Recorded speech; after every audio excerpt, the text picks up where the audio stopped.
Hello friends, मैं सुनील कुमार। स्वागत है हमारे यूट्यूब चैनल पर। और आज हम अध्ययन करेंगे कक्षा 12वीं की अनिवार्य हिंदी की जो पुस्तक है आरोह भाग 2 में संकलित कुंवर नारायण की जो कविताएं हैं, कविता के बहाने, उसके बारे में आज हम विस्तार से अध्ययन करेंगे। चलिए शुरू करते हैं। कविता का नाम मैं यहाँ लिख देता हूँ। इस कविता का नाम है कविता के बहाने। और रचयिता कौन है इसके? कुंवर नारायण। रचयिता कौन है? कुंवर नारायण। चलिए शुरू करते हैं। कविता एक उड़ान है चिड़िया के बहाने। कविता एक उड़ान है चिड़िया के बहाने, कविता की उड़ान भला चिड़िया क्या जाने। बाहर भीतर इस घर उस घर, कविता के पंख लगा उड़ने के माने, भला चिड़िया क्या जाने। तो अब इस कविता का जो अंश है, ये इस अंश की हमेशा प्रसंग व्याख्या करनी है। चलिए शुरू करते हैं। प्रस्तुत काव्यांश हमारी पाठ्य पुस्तक आरोह भाग 2 में संकलित कविता। आरोह भाग 2 में संकलित कविता कौन सी है? कविता के बहाने से उद्धृत है, कविता के बहाने से लिया गया है। इसके रचयिता है कुंवर नारायण। कविता की यात्रा के बारे में बताता है, जो चिड़िया फूल से लेकर बच्चे तक की है। कवि का मानना है कि रचनात्मक ऊर्जा पर सीमा के बंधन लागू नहीं होते। यानी कि जो कविता है, इस कविता का जो मुख्य उद्देश्य है, उसमें जो रचयिता है उनका मानना है कि कविता की जो उड़ान होती है वो अनिश्चित होती है, यानी कि उस उड़ान की कोई सीमा नहीं होती। लेकिन जो चिड़िया है उसकी उड़ान सीमित होती है, फूल होता है उसकी खुशबू सीमित समय तक होती है। लेकिन ये जो कविता होती है, कविता की उड़ान और कविता की जो खुशबू होती है वो अनंत होती है, असीमित होती है। तो ये था अपना प्रसंग में देखिए, सबसे पहले हमें जैसे ये काव्यांश कहाँ से लिया गया, तो आरोह भाग 2 में संकलित कविता के बहाने से उद्धृत है। इसके रचयिता कुंवर नारायण है। कविता की यात्रा के बारे में बताता है, जो चिड़िया फूल से लेकर बच्चे तक की है। कवि का मानना है कि रचनात्मक ऊर्जा पर सीमा के बंधन लागू नहीं होते। यानी कि कवि का मानना कि जो रचनात्मक चीजें होती हैं या रचनात्मक ऊर्जा जो होती है उस पर सीमाओं के बंधन लागू नहीं होते। चलिए अब इसकी व्याख्या देखते हैं। कवि कहता है कि कविता कल्पना की उड़ान है। कवि क्या कहता है? कविता क्या है? कल्पना की उड़ान है। इसे सिद्ध करने के लिए वह चिड़िया का उदाहरण देता है। इसे सिद्ध करने के लिए जो कवि है वो किसका उदाहरण देते हैं? चिड़िया का उदाहरण देते हैं। साथ ही चिड़िया की उड़ान के बारे में यह भी कहता है कि चिड़िया की उड़ान सीमित होती है, किंतु कविता की कल्पना का दायरा असीमित होता है। यानी कि चिड़िया जो है वो एक सीमित क्षेत्र में उड़ सकती है, यानी कि वो एक सीमित क्षेत्र से ज़्यादा दूर उड़ नहीं सकती। उसकी जो सीमाएं होती है उड़ने की वो निश्चित होती हैं। निश्चित का मतलब वो ज़्यादा दूर तक उड़ नहीं सकती। लेकिन जो कविता होती है, कविता के माध्यम से जो रचयिता होता है उसकी यात्राएं जो होती हैं या उसकी जो उड़ान होती है वो असीमित होती है। चिड़िया घर के अंदर बाहर या एक घर से दूसरे घर तक ही उड़ती है, परंतु कविता की उड़ान व्यापक होती है। कवि के भाव की कोई सीमा नहीं है। कविता घर घर की कहानी कहती है। वह पंख लगाकर हर जगह उड़ सकती है। उसकी उड़ान चिड़िया की उड़ान से कहीं आगे है। कहने का मतलब चिड़िया की जो उड़ान होती है वो एक सीमित क्षेत्र तक होती है, लेकिन कविता की जो उड़ान होती है वो असीमित क्षेत्र तक होती है। कविता एक घर से दूसरे घर में जा सकती है, इसके अलावा वो और कहीं नहीं जा सकती। लेकिन जो कविता होती है, कविता के माध्यम से जो रचयिता है वो कहीं भी जा सकता है। यानी कि कविता का जो दायरा होता है वो असीमित होता है, जबकि चिड़िया का जो दायरा होता है वो सीमित होता है। कहने का मतलब है, यदि अपने प्रश्न पत्र में इस प्रकार की व्याख्या आ जाए तो वो हमें इस तरीके से करनी है कि जो कविता का मूल भाव वो स्पष्ट हो जाए। तो जैसे कवि कहता है कि कविता एक उड़ान है चिड़िया के बहाने, कविता की उड़ान भला चिड़िया क्या जाने। कि जो रचयिता है वो बताना चाहता है कि उस कविता की उड़ान को चिड़िया नहीं पहचान सकती। क्यों नहीं पहचान सकती? क्योंकि चिड़िया की जो उड़ान होती है वो सीमित क्षेत्र में होती है, जबकि कविता की जो उड़ान होती है वो असीमित क्षेत्र में होती है। तो ये थी इसकी व्याख्या। अब इसका जो विशेष है वो देखते हैं। कविता की अपार संभावनाओं को बताया गया है। अपार संभावना यानी कल्पनाएं बताई गई कि कविता के माध्यम से अनंत कल्पनाएं की जा सकती हैं। दूसरा जो विशेष है वो सरल एवं सहज खड़ी बोली में सशक्त अभिव्यक्ति की है। बिल्कुल सही, सरल एवं सहज शब्दों का प्रयोग हुआ, खड़ी बोली का प्रयोग हुआ है। तीसरा देखिए, चिड़िया क्या जाने में प्रश्न अलंकार है। कविता का मानवीकरण किया गया है। मानवीकरण का मतलब ये हो गया कि कविता पर एक मानवीय क्रियाओं के कविता को मानवीय क्रियाओं के रूप में प्रस्तुत किया गया है। ये मानवीकरण का मतलब, जैसे मानवीकरण अलंकार होता है ना कि प्राकृतिक क्रियाओं पर जब मानवीय क्रियाओं का आरोप कर दिया जाता है तो वह मानवीकरण अलंकार होता है। तो कविता कभी उड़ नहीं सकती, कविता कभी उड़ नहीं सकती। लेकिन यहाँ कविता के बारे में, कविता के उड़ने के बारे में बताया गया है, इसलिए कविता का क्या किया गया है, या मानवीकरण किया गया है। लाक्षणिकता, लाक्षणिकता मतलब होता है एक तरीके से लक्षणों की, जो लक्षण होते हैं या विशेषताएं होती है उनके बारे में तुलना करना। कविता की उड़ान भला में अनुप्रास अलंकार है। अनुप्रास, जहां वर्णों की बार बार आवृत्ति होती है वहां कौन सा अलंकार होता है, अनुप्रास अलंकार होता है। तो इस पद्यांश में कौन सा अलंकार है, अनुप्रास अलंकार है। चलिए बढ़ते हैं आगे। दूसरा पद है, कविता एक खिलना है फूलों के बहाने, कविता का खिलना भला फूल क्या जाने, बाहर भीतर इस घर उस घर, बिना मुरझाए महकने के माने फूल क्या जाने। यानी कि पहले तो जो कवि हैं उन्होंने किससे तुलना करी थी, चिड़िया से तुलना करी थी। अब किस से तुलना कर रहे हैं, फूल से तुलना कर रहे हैं। तो कविता एक खिलना है फूलों के बहाने, कविता का खिलना भला फूल क्या जाने, बाहर भीतर इस घर उस घर, बिना मुरझाए महकने के बहाने भला फूल क्या जाने। अब इस पद की हमें सप्रसंग व्याख्या करनी है। चलिए, प्रस्तुत काव्यांश हमारी पाठ्य पुस्तक आरोह भाग 2 में संकलित कविता, संकलित कविता का नाम क्या, कविता के बहाने से उद्धृत है। इसके रचयिता है कुंवर नारायण। कवि कविता की यात्रा के बारे में बताता है, जो चिड़िया फूल से लेकर बच्चे तक की है। कवि का मानना है कि रचनात्मक ऊर्जा पर सीमा के बंधन लागू नहीं होते। पहली चीज़ तो एक बात हमेशा ध्यान रखिए, अगर कविता से संबंधित कोई प्रश्न पूछे जाते हैं तो किसी भी प्रकार की कविता हो उसका जो प्रसंग होगा वो एक जैसा ही होगा। जैसे ये जो प्रसंग आया है ये पहले वाले पद में भी आ गया, तो हर एक कविता का एक प्रसंग याद कर लेना है हमें, और वही प्रसंग उस व्याख्या करते समय हमें देना है। अब देखते हैं व्याख्या। कवि कहता है कि कविता की रचना फूलों के बहाने हो सकती है। फूल को देखकर कवि का मन प्रफुल्लित रहता है, उसके मन में कविता फूल की भांति विकसित होती है। फूल से कविता में रंग भाव आदि आते हैं, फूल से कविता में रंग भाव आदि आते हैं, परंतु कविता के खिलने के बारे में फूल कुछ नहीं जानते। फूल कुछ समय के लिए खिलते हैं, खुशबू फैलाते हैं, फिर मुरझा जाते हैं, उनकी परिणति निश्चित होती है। वे घर के अंदर बाहर, एक घर से दूसरे घर में अपनी सुगंध फैलाते हैं, परंतु शीघ्र ही नष्ट हो जाते। कविता बिना मुरझाए लंबे समय तक लोगों के मन में व्याप्त रहती है, इस बात को फूल नहीं समझ पाता। तो यहाँ देखिए दूसरा जो पद था वो फूल से तुलना के बारे में था कि कविता खिलना है फूलों के बहाने, कविता का खिलना भला फूल क्या जाने, बाहर भीतर यह घर वह घर, बिना मुरझाए महकने के माने भला फूल क्या जाने।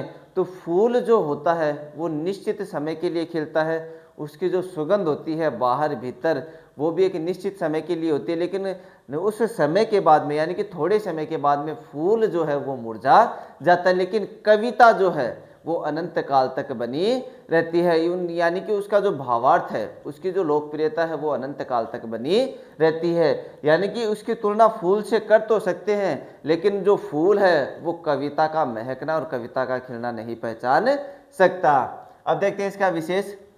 कविता व फूल की तुलना मनोरम है, सरल एवं सहज खड़ी बोली भावानुकूल है, मुरझाए महकने में अनुप्रास अलंकार है तथा फूल क्या जाने में प्रश्न अलंकार है, शांत रस है और मुक्त छंद है, शांत रस है और मुक्त छंद है।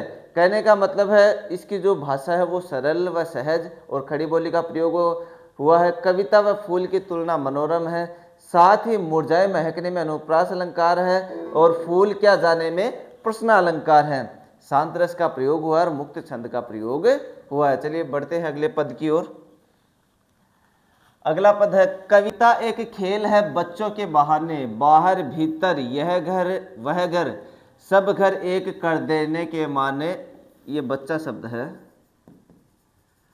बच्चा ही जाने, यानी कि सबसे पहले जो कवि है उन्होंने कविता की जो तुलना है वो की थी चिड़िया से, फिर की थी फूल से, अब किससे कर रहे हैं, बच्चे से, कि कविता एक खेल है बच्चों के बहाने, बाहर भीतर यह घर वह घर, सब घर एक कर देने के माने, बच्चा ही जाने। यानी कि अंत में जो तुलना है वो किससे हो रही है, बच्चे से हो रही है, कि कविता जो है वो एक खेल है, किसके जैसे, बच्चे के जैसे। जिस प्रकार बच्चा खेलता है उसी प्रकार जो कवि होता है वो कविता की रचना करते समय खेलता है। तो इसकी हमें सप्रसंग व्याख्या करनी है। चलिए देखते हैं। प्रस्तुत काव्यांश हमारे पाठ्य पुस्तक आरोह भाग 2 में संकलित कविता के बहाने से उद्धृत है। इसके रचयिता कुंवर नारायण है। कवि कविता की यात्रा के बारे में बताता है जो चिड़िया फूल से लेकर बच्चे तक की है। ये हो गया प्रसंग। अब इसकी देखते हैं व्याख्या। कवि कविता को बच्चों के खेल के समान मानता है।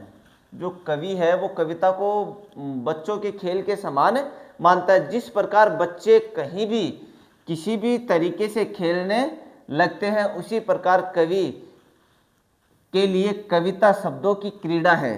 कवि के लिए जो कविता है शब्दों की क्रीड़ा है। वह बच्चों के खेल की तरह कहीं भी कभी भी तथा किसी भी स्थान पर प्रकट हो सकती है।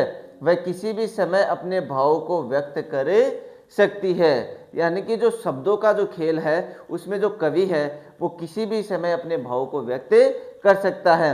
बच्चों के लिए सभी घर एक समान होते हैं। वे खेलने के समय अपने पराये में भेद नहीं करते हैं। इसी तरह कवि अपने शब्दों से आंतरिक, ये शब्द सही नहीं है, ये आंतरिक है भाई, आंतरिक व बाहरी संसार के मनोभावों को रूप प्रदान करता है। वह बच्चों की तरह बेपरवाह है, कविता पर कोई बंधन लागू नहीं होता है। कहने का मतलब है जो कवि बताना चाहते हैं जिस प्रकार बच्चा होता है वो खेल में किसी भी प्रकार के बंधन को मानता नहीं है, अर्थात वो किसी भी अपने पराये की तरफ ध्यान नहीं देता, बल्कि वो निश्चल मन से सभी एक साथ मिलकर खेलता है, सभी के घर में आता जाता रहता है। ठीक इसी प्रकार जो कवि होता है जब वो कविता की रचना करता है तो वो आंतरिक और बाह्य मनोविचारों को ध्यान में न रख करके कविता का निर्माण करता है, बल्कि उस कविता के माध्यम से अपने मन के विचारों को प्रकट करता है। तो ये थी इसकी व्याख्या। अब देखते हैं इसका विशेष। कविता की रचनात्मक व्यापकता को प्रकट किया गया है। रचनात्मकता का मतलब ये होगा कविता का जो बनाने का जो तरीका है वो रचनात्मक, अर्थात जैसे पहले तो चिड़िया से तुलना की गई, फिर फूल से की गई और अंत में किससे की गई, बच्चे से की गई। बच्चों व कवियों में समानता दर्शाई गई है। बच्चों व कवियों में क्या दर्शाई गई, समानता दर्शाई गई। लेकिन चिड़िया और फूल इन दोनों में कविता में समानता नहीं दर्शाई गई है। बच्चा ही जाने पंक्ति में बालमन की सरलता की अभिव्यक्ति होती है। मुक्त छंद है, बच्चों के बहाने में अनुप्रास अलंकार है। साहित्यिक खड़ी बोली है। बोली कैसी है, खड़ी बोली का प्रयोग हुआ है। और छंद कौन सा, मुक्तक छंद है। और कविता के बहाने में अनुप्रास अलंकार है। तो ये थी कविता के बहाने के कुछ पद जिनकी हमने व्याख्या करी। अभी इस कविता के जो महत्वपूर्ण प्रश्न है उसके बारे में चर्चा करते हैं। चलिए देखते हैं। पहला प्रश्न है, इस कविता के बहाने बताएं कि सब घर एक कर देने के माने क्या है। यानी कि अंत में जो पंक्ति आई थी सब घर एक कर देने के माने, इस पंक्ति का हमें भावार्थ बताना है। तो देखिए, कविता के बहाने कविता में सब घर एक कर देने माने के मायने का अर्थ है सीमा का बंधन समाप्त हो जाना। सीमा यानी कि जितनी भी सीमाएं हैं वो सारी सीमाएं समाप्त हो जाना। जिस प्रकार बच्चों के खेल में किसी प्रकार की सीमा का ध्यान नहीं रखा जाता, उसी प्रकार कविता में स्थान की कोई सीमा नहीं है। यह शब्दों का खेल है। कवि बच्चों की तरह पूरे समाज को एक मानता है। कवि जो है बच्चों की तरह पूरे समाज को क्या मानता है? एक मानता है।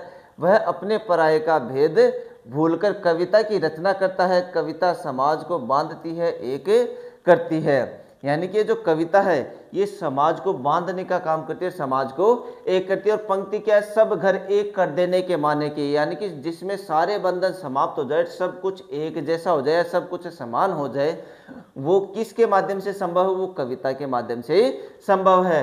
तो जो कवि है वो बताना चाहता है कि जिस प्रकार बच्चे खेल में किसी प्रकार की सीमा का बंधन लागू नहीं होता, ठीक इसी प्रकार कवि जब कविता की रचना करता है तो उस कविता में भी किसी प्रकार का बंधन लागू नहीं होता, बल्कि वो संपूर्ण समाज को एक साथ लेकर चलता और संपूर्ण समाज की एक जैसी व्याख्या करता है।